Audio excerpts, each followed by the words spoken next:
Presented by Church Tech U, it's the ProPresenter Show. On today's show, how to stop videos from looping in ProPresenter 7. Hi, and welcome again to the ProPresenter Show. This is the show where I teach all about ProPresenter. My name's Paul Allen Clifford.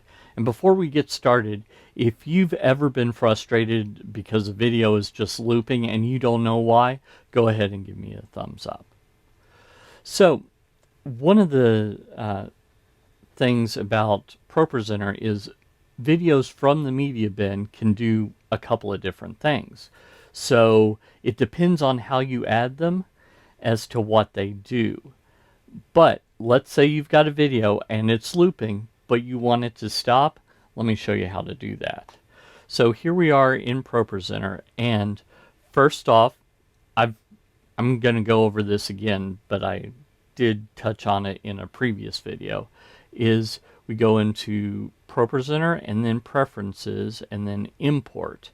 And down here, when you import a video, you can decide if it's a foreground or a background and if you want it to stop or loop.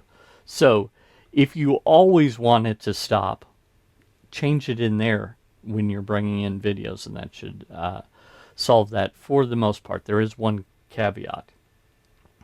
Once you've got the video in, let's say at that point, this one is set to loop.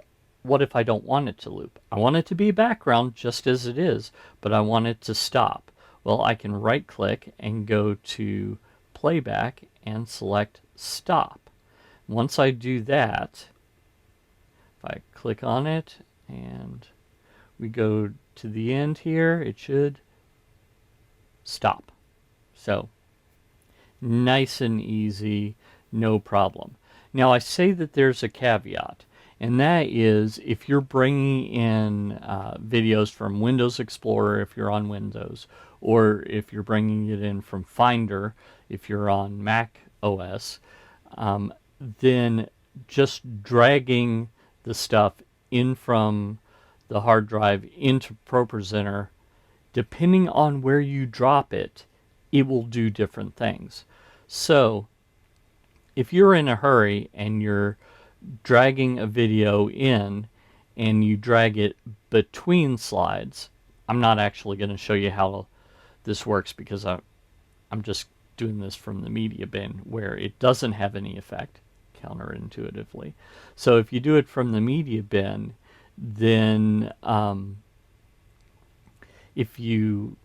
then this doesn't apply. But if you're bringing it in from the storage drive where it's located and you drag it between slides, ProPresenter thinks that you want it to be a foreground video, which by default will stop.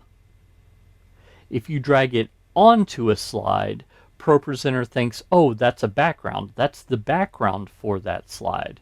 So ProPresenter will make it loop as a background by default. So just keep that in mind, that where you drop it, if you're bringing it in directly from your storage drive, will make a difference. So that is how you make videos stop in ProPresenter 7. If you like this content, I happen to know that I've got something you're going to love. It's the ProPresenter 7 Quick Start course. So head on over to TDM.fyi/Pro7Quick and go ahead, put in your name and email address so that I can make a login for you. That happens automatically, but I need that information in order for you to get that login. Until next time, this is Paul Allen Clifford from TrinityDigitalMedia.com and ChurchTechU.com, reminding you to go out and change eternity.